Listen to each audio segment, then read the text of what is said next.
Innal hamdalillah nahmaduhu wa nasta'inuhu wa nastaghfiruh wa na'udzu billahi min syururi anfusina wa min sayyiati a'malina. Man yahdihillahu fala mudhillalah wa may yudlilhu fala hadiyalah. Asyhadu an la ilaha illallah wahdahu la syarikalah wa asyhadu anna Muhammadan abduhu wa rasuluh alladzi la nabiyya ba'dah, amma ba'du. Ibu dan bapak yang dimuliakan Allah Subhanahu wa taala, juga ihwatul iman yang menyaksikan di rumahnya masing-masing. Alhamdulillah dengan kudroh, iradah serta inayah dari Allah Subhanahu wa taala, kita masih diberikan kesempatan juga keluasaan waktu untuk sama-sama mengikuti kajian rutin subuh pesantren Ibnu Hajar. Insya Allah semuanya dalam keadaan sehat walafiat. Semoga segala usaha dan ikhtiar kita untuk mendekatkan diri kepada Allah Subhanahu wa taala dicatat di sisinya sebagai amalan sholihah. Insya Allah pada hari ini kita melanjutkan kembali pembahasan tentang sirah sahabat Nabi SAW, yang insya Allah pada hari ini kita akan membahas tentang salah satu di antara istri-istri Rasulullah Shallallahu Alaihi Wasallam yang kita kenal sebagai Ummahatul Mukminin, ibunya orang-orang mukmin. Kenapa disebut Ummahatul Mukminin? Sebab istri-istri Rasulullah itu setelah beliau wafat tidak boleh dinikahi sampai kapanpun. Hal itu dicatat oleh Al-Quran di surah Al-Ahzab ayat 6. A'udzubillahi minasyaitonirrajim. An-nabiyyu aula bil mu'minin. Nabi itu hendaknya lebih utama bagi orang-orang mukmin. Hendaknya kita mendahulukan Nabi. Min anfusihim, dari diri-diri mereka. Wa azwajuhu ummahatuhum. Dan istri-istri beliau adalah ibu-ibu mereka, ibu-ibu orang-orang mukmin. Para ulama mencatat gitu ya, istri Nabi itu ada berapa, Bu? 11. 11 plus 2. 11 plus 2. Yang pertama, istri beliau dari kalangan Bani Quraisy. Bani Quraisy. Yang pertama siapa? Khadijah binti Khuwailid. Dinikahi oleh Nabi sebelum Nabi diangkat menjadi seorang Rasul, atau istri yang pertama kali beliau nikahi, yaitu Khadijah binti Khuwailid, seorang saudagar, wanita terhormat di kalangan Bani Quraisy. Nah, kemudian yang kedua ya, Saudah binti Zam'ah. Zam'ah dari kalangan Quraisy. Kemudian yang ketiga, Aisyah binti Abu Bakar. Aisyah binti Abu Bakar. Kemudian yang keempat, Hafsah binti Umar, ya, putranya Umar bin Khattab. Nah, kemudian yang kelima, dari kalangan Bani Quraisy dulu ya. Yang kelima, Ummu Habibah, Romlah binti Abi Sufyan, saudarinya Muawiyah bin Abu Sufyan, ya. Jadi Muawiyah dengan Nabi itu saudara ipar, ya, karena Ummu Habibah, Romlah itu saudarinya Muawiyah. Kemudian yang terakhir, yang keenam. Nah, jadi ada 6 ya perempuan yang dinikahi Nabi dari kalangan Bani Quraisy. Nah, yang terakhir Ummu Salamah binti Abu Umayyah, bekas istri dari Abu Salamah, yang doanya sangat terkenal gitu ya, yang kita juga hafal, innalillahi wa inna ilaihi rojiun, Allahumma ajurni fi musibati wakhluf li khairan minha. Siapa lagi yang lebih baik daripada Abu Salamah? Nah, maka Allah mengijabah dengan Rasulullah SAW menikahi atau melamar Ummu Salamah. Nah, itu dari kalangan Bani Quraisy. Nah, kemudian yang kedua, gitu, ada 4 dari kalangan bangsa Arab. Artinya mereka bukan dari kalangan Bani Quraisy, dari kalangan Arab, tetapi tentu mereka perempuan-perempuan terhormat. Yang pertama, Zainab binti Khuzaimah. Zainab ada 2 ya. Ada Zainab binti Khuzaimah. Kemudian yang kedua Zainab binti Jahsy. Yaitu istri bekas anak angkat beliau, yaitu Zaid. Yang mana uniknya Zainab ini dinikahkan langsung oleh Allah Subhanahu wa taala di langit ke-7. Makanya Zainab binti Jahsy itu berbangga dengan statusnya dinikahi langsung oleh Allah Subhanahu wa taala. Dan taya ijab kabul langsung. Ya. Kemudian dengan pernikahan dengan Zainab binti Jahsy juga menghapuskan apa yang menjadi tradisi bangsa Arab, yaitu tidak boleh menikah dengan istri bekas anak angkat. Maka tradisi itu dihapus dengan pernikahan Nabi dengan Zainab. Walaupun pernikahan Nabi dengan Zainab ini adalah merupakan fitnah yang sering dilontarkan oleh orang-orang yang membenci Rasulullah, bahwa Nabi tergoda gitu ya. Nabi itu terkesima dengan putri dari anak angkatnya sendiri, atau dari istri dari anak angkatnya sendiri. Padahal itu semua adalah perintah dari Allah Subhanahu wa taala yang memiliki kandungan tujuan yang sangat mulia. Nah, kemudian yang ketiga Maimunah binti Al-Haris. Maimunah binti Al-Haris. Nah, baru yang keempat Juwairiyah binti Al-Haris pula. Nah, baru yang terakhir yaitu satu istri dari kalangan Bani Israel, yaitu Sofiyah binti Huyai, putra Huyai, seorang pemimpin Bani Nadir yang oleh Nabi dinikahi di tahun ke-7 Hijriah. 7 Hijriah, ketika peristiwa perang Khaybar.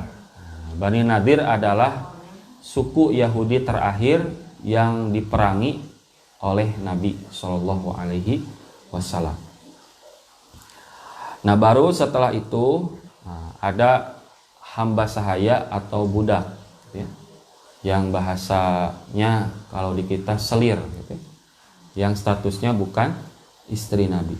Yang pertama adalah Maryah Al-Qibtiyah, itu ya, hadiah dari Raja Qibti Mesir kepada Nabi SAW, ibu dari putra Nabi selain dari Khadijah, yaitu Ibrahim, yang ketika wafatnya gitu ya, sesuai atau kebetulan berbarengan dengan peristiwa gerhana, sampai-sampai para sahabat berkata bahwa gerhana ini disebabkan kematian Ibrahim ya, padahal tidak ada kaitannya dengan kehidupan atau kematian seseorang karena gerhana itu murni adalah tanda-tanda kekuasaan Allah. Kemudian yang kedua itu Raihanah binti Zaid, ya, budak yang dihibahkan atau dihadiahkan oleh Zainab binti Jahsy. Jadi Zainab binti Jahsy, ya, mendapatkan budak dari tawanan perang yang dikisahkan ini cantik jelita. Raihanah ini diberikan kepada Nabi Shallallahu Alaihi Wasallam. Nah, itu keutamaan Nabi SAW, kemudian kekhususan bagi Nabi Shallallahu Alaihi Wasallam yang memiliki 11 istri plus 2 budak. Nah, sedangkan kaum muslimin yang lain tidak boleh menikah kecuali 4. Nah, tidak boleh lebih dari 4. Nah, Nabi itu khusus. Nah, walaupun sekali lagi hal ini menjadi serangan, gitu ya, kepada kaum muslimin, khususnya kepada Nabi Muhammad SAW, bahwa beliau dianggap orang yang, mohon maaf, hypersex, gitu ya. Nah, padahal pernikahan beliau tidak lepas dari tujuan-tujuan mulia. Karena pada faktanya, gitu ya, yang dinikahi oleh beliau itu mayoritas, 99%-nya adalah seorang janda yang oleh Nabi diselamatkan, dilindungi, ya. Dan hanya Aisyah yang dinikahi oleh Nabi dalam keadaan gadis, dan itu pun punya tujuan mulia, agar Aisyah menjadi tempat di mana Nabi mencurahkan ilmu-ilmu beliau, yang mana Aisyah usianya sangat muda, sangat belia, istilahnya masih kosong, sangat siap untuk diisi. Nah, terbukti Aisyah menjadi ulama para sahabat dan berhasil meriwayatkan ribuan hadis. Nah, pada saat ini, gitu ya, kita akan membahas istri, gitu ya, yang dinikahi oleh Nabi sepeninggal Khadijah radhiyallahu anha, yaitu Ummul Mukminin Saudah binti Zam'ah. Saudah binti Zam'ah. Nah, ketika Rasulullah SAW wafat, Rasulullah meninggalkan 9 istri.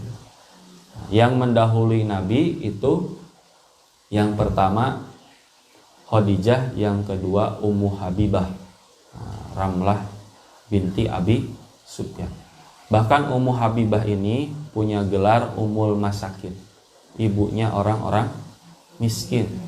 Sebab Ummu Habibah ini selalu memberi makan orang-orang miskin, dan bersama Nabi itu hanya 3 bulan, kemudian beliau wafat. Nah, kembali ke kisah Saudah binti Zam'ah. Nah, setelah Ummul Mukminin Khadijah wafat, Rasulullah menikahi seorang perempuan yang telah berusia. Nah, dikisahkan bahwa Nabi ketika Khadijah wafat usianya kurang lebih 45 tahunan. 25 tahun menikah, kemudian 10 tahun di Mekah. Nah, kurangi beberapa tahun, kurang lebih 45 tahun. Dan Nabi menikahi Saudah yang ketika itu usianya 55 tahun. Nah, 55 tahun. Nah, pernikahan ini menjadi ejekan dan celaan kepada Nabi SAW bahwa beliau menikahi seorang janda tua yang tidak punya kedudukan di kalangan bangsa Arab. Gitu. Nah, nama asli atau nama lengkap Saudah adalah Saudah binti Zam'ah bin Qais bin Abdussam al-Quraisyah al-Amiriyah.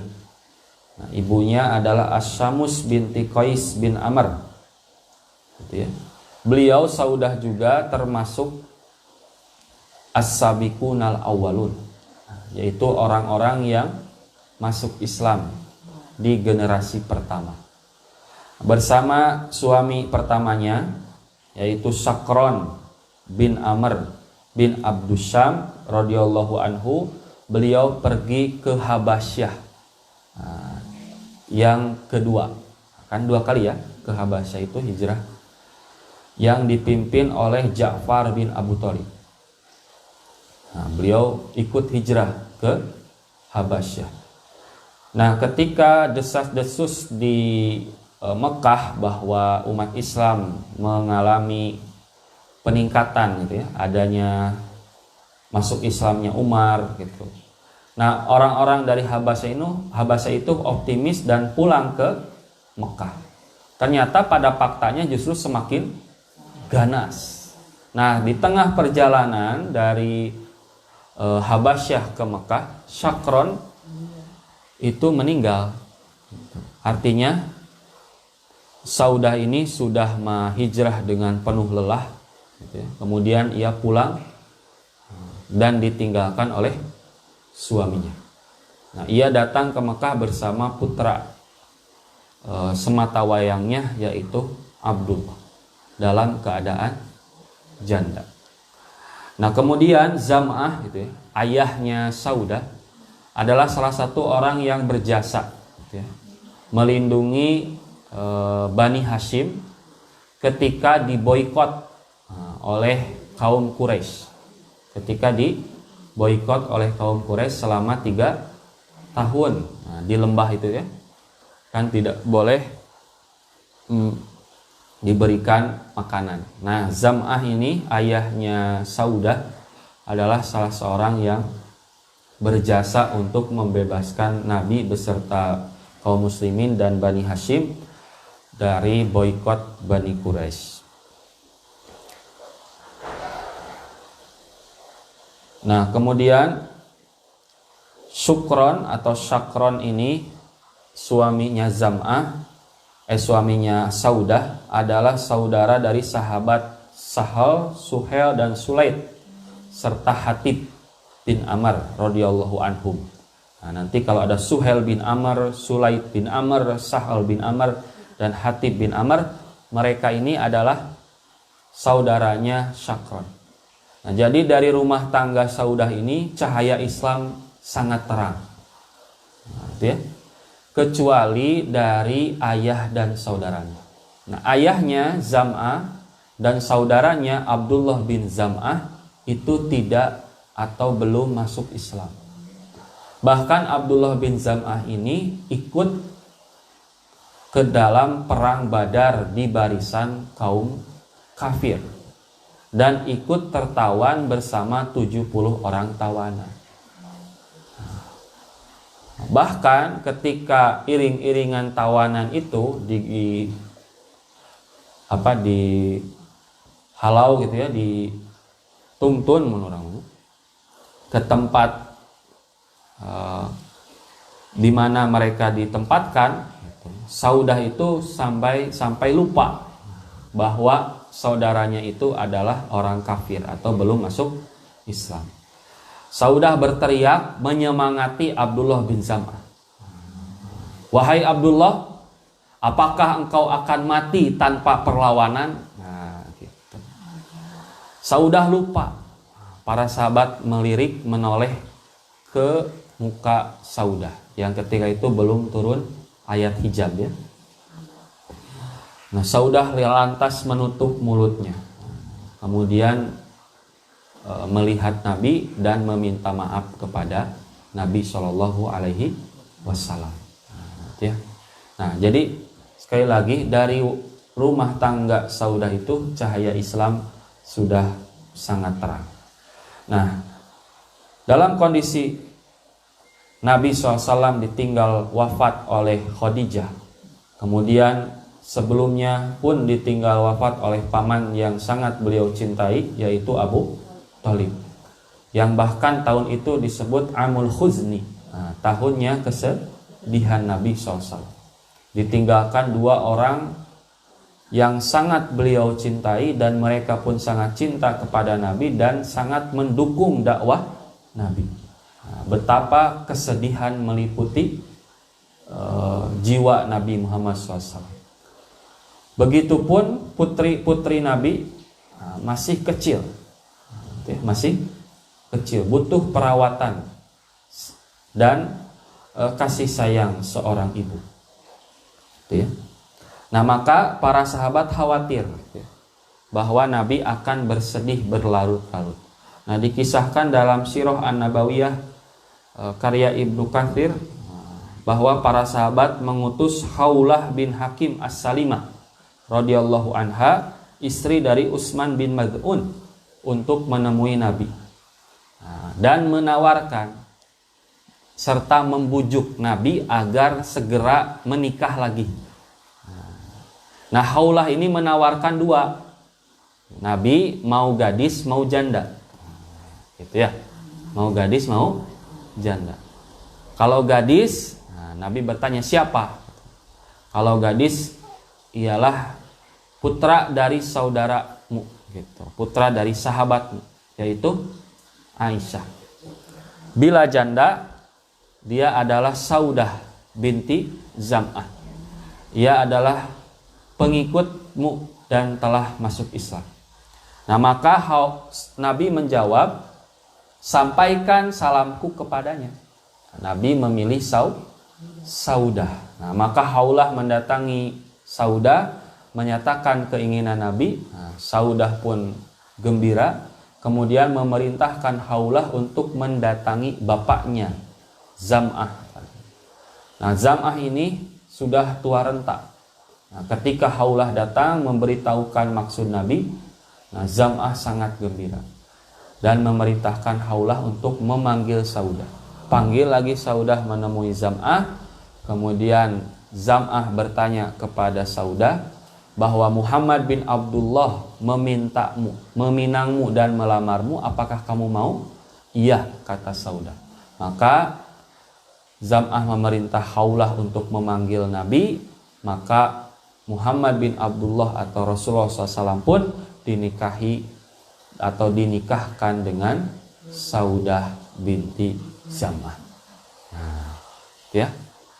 Nah, walaupun Nabi itu diejek, diolok-olok, menikah dengan janda tua, apa enaknya, Nah, tetapi ini juga menjadi bantahan kepada orang-orang yang mengatakan bahwa pernikahan Nabi itu murni nafsu syahwat.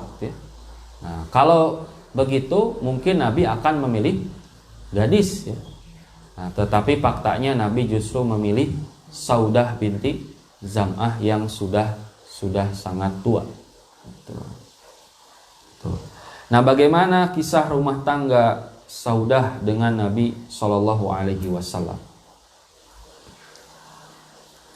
Nah, Nabi SAW menikahi Saudah semata-mata untuk menyantuni dan melindungi beliau, karena saudara-saudaranya ataupun keluarga bapaknya itu masih kafir.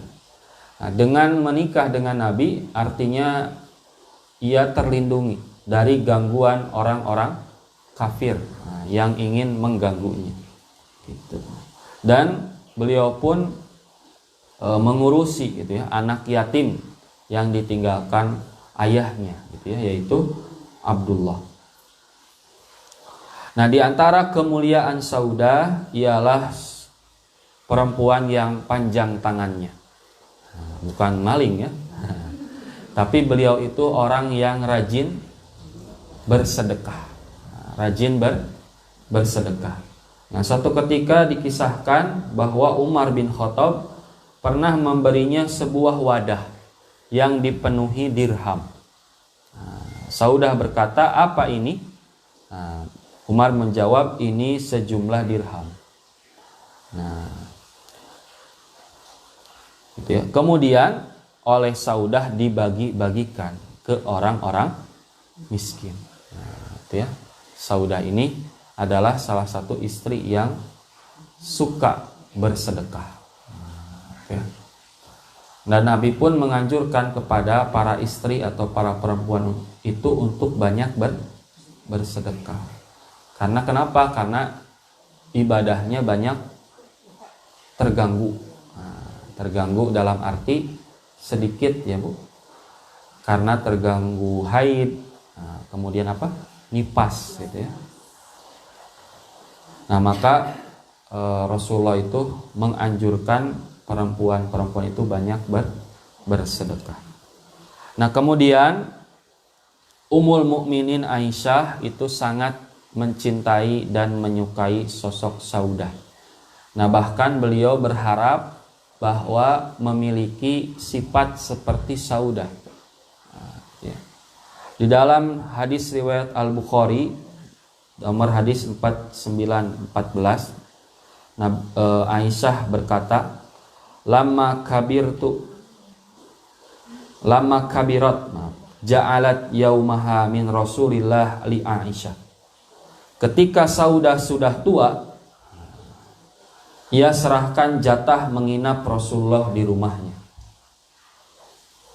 Qalat, ia berkata, ya Rasulullah, wahai Rasulullah, qad ja'altu yaumi minka li Aisyah. Wahai Rasulullah, aku berikan hari giliranku bersamamu untuk Aisyah. Ya. Fakana Rasulullah SAW yaksimu li Aisyah yaumaini. Nah maka Rasulullah SAW membagi atau menjatah hari untuk Aisyah itu dua hari. Yaumaha, hari asli itu ya untuk Aisyah, wa yauma Saudah, dan hari di mana jatah Saudah yang diberikan kepada Aisyah. Nah, Aisyah menegaskan ma ra'aitu imra'atan ahabba ilayya an akuna fi mislahiha. Tiada seorang wanita pun yang paling aku sukai agar aku memiliki sifat seperti dia, min Saudata binti Zam'ah, yang melebihi Saudah binti Zam'ah, min imra'atin fiha hiddah, tatkala berusia senja. Nah, itu ya, berusia senja. Nah kemudian yang terakhir ya Bu, di dalam surah An-Nisa ayat 128 berkisah tentang kekhawatiran istri apabila suaminya berlaku nusuz.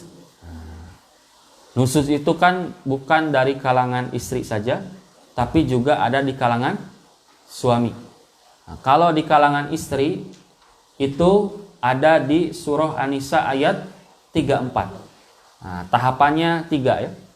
1 di nasihati, kemudian yang kedua dipisah ranjangi. Nah, pisah ranjang, tempat tidurnya dipisah. Ibu di kamar, bapak di kasur. Bapak di kursi. Nah, kemudian yang ketiga, dipukul ghairu mubarrih, tanpa pukulan yang membekas, ulah digaplok gitu ya. Pukulnya nyaah. Ada 3 tahapan nusus, berlaku nusus. Nusus itu nasaza yang suzu nusuzan, artinya menonjol gitu. Inti nama ada hak dan kewajiban masing-masing yang ditinggalkan. Nah, kewajiban istri, hak suami ditinggalkan. Kewajiban suami, hak istri ditinggal. Adapun nusuz suami itu di surah An-Nisa 128. Wa inni mar'atun khafat min ba'liha. Dan jika seorang wanita khawatir akan nusuz au i'radon, atau sikap tak acuh dari suaminya, fala junaha alaihima, maka tidak mengapa bagi keduanya, ayusliha bainahuma sulha, mengadakan perdamaian yang sebenar-benarnya. Wa sulhu khair, dan perdamaian itu lebih baik. Wa uhdiratil anfususuh, walaupun manusia itu menurut tabiatnya kikir ya. Wa intuh sinu, dan jika kalian menggauli istri kalian dengan baik, wa tattaqu, dan memelihara diri kalian, para suami, dari sifat nusus dan sikap tak acuh itu ya.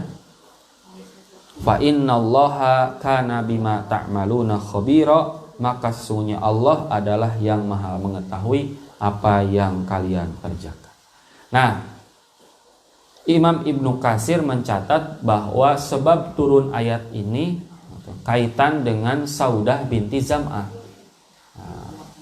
Ketika Saudah sudah semakin tua, Saudah takut dia akan ditalak oleh Rasulullah. Karena kenapa? Karena dia sudah tidak mampu, sudah tidak bisa lagi melayani maksimal Nabi Muhammad Shallallahu Alaihi Wasallam. Makanya Saudah ini menyerahkan jatah harinya, jatah malamnya kepada Aisyah. Tetapi Saudah ingin tetap menjadi istri Rasulullah. Tuh ya Bu, satu. Kemudian yang kedua, ketika Nabi mendapatkan rampasan perang, baik bentuknya ghanimah, artinya kalau ghanimah itu didapatkan ketika kaum muslimin berperang langsung ya, di medan jihad, kemudian memenangkan peperangan mendapatkan ghanimah atau pai. Itu mah musuh menyerah gitu ya, tanpa ada bentrok fisik. Nah, para istri-istri Rasulullah itu selalu dikasih, terkecuali Saudah. Tetapi Saudah ridho dengan keputusan Nabi selama beliau statusnya adalah istri Nabi. Nah, ya. Nah, hal ini bukan menggambarkan Nabi sadis ya, bukan. Tapi menjadi syariat bagi umatnya bila mana dalam kasus poligami misalnya ada dua orang istri, yang satu istri tua, yang satunya istri muda. Yang istri tua sudah tidak bisa melayani sepenuhnya, maka kewajiban suami itu boleh ditinggalkan dan hak-hak istri boleh ditanggalkan selama keduanya bersepakat. Fala junaha alaihima ayyusliha ya bainahuma sulha. Tidak mengapa ya, berdamai. Berdamai selama masih statusnya sebagai istri. Karena abghadu syai'i indallah at-talaq. Suatu yang dibenci di sisi Allah adalah talak. Daripada sekarang bercerai, lebih baik masih berstatus suami atau istri walaupun gitu ya, hak-haknya dikurangi. Nah, itu ya. Jadi itulah diantara keutamaan Saudah binti Zam'ah yang tetap setia menemani, mensupport, bahkan mendahulukan itu ya, Rasulullah SAW dibandingkan dirinya, yang rela harinya itu diserahkan kepada istri yang paling disayangi oleh Rasulullah, yaitu Aisyah binti Abu Bakar radhiyallahu anhu. Nah, jadi dari kisah Saudah binti Zam'ah ini semoga menginspirasi ya, para istri-istri, bukan maksudnya di poligami, tapi tetap setia kepada suami walaupun mungkin tidak bisa melayani suami dalam kondisi maksimal disebabkan faktor usia ataupun kesehatan dan lain sebagainya.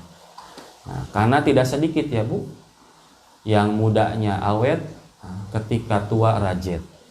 Kenapa? Karena mungkin sudah ada hal-hal yang hilang dari pasangannya. Suaminya sudah pensiun atau tidak bekerja lagi, istrinya sudah tua, badannya lemak semua, gitu ya. Dia pakaiannya daster semua, gitu ya, misalkan. Nah, tidak sedikit orang-orang yang menjelang tua rumah tangganya berakhir. Kajantenan pisannya kealaman begitu karena alasan ekonomi. Nauzubillah min dzalik. Nah, maka kisah Saudah ini mengajarkan bahkan tidak dikasih jatah gitu. Tidak dikasih hadiah, Saudah tetap ridho dan tetap taat kepada suaminya Rasulullah SAW selama beliau dibangkitkan nanti di hari kiamat sebagai istri Rasulullah. Nah, mungkin itu sirah sahabiah atau sahabat perempuan pada hari ini. Semoga Allah Subhanahu wa taala terus memberikan hidayah kepada kita semua dan istiqomah dalam menjalankan segala perintahnya dan menjauhi segala larangannya. Itu saja yang bisa disampaikan. Mohon maaf atas segala kekurangan dan terima kasih atas perhatiannya. Akhirul kalam, Rabbana atina fid dunya hasanah wa fil akhirati hasanah wa qina adzabannar. Wassalamualaikum warahmatullahi wabarakatuh.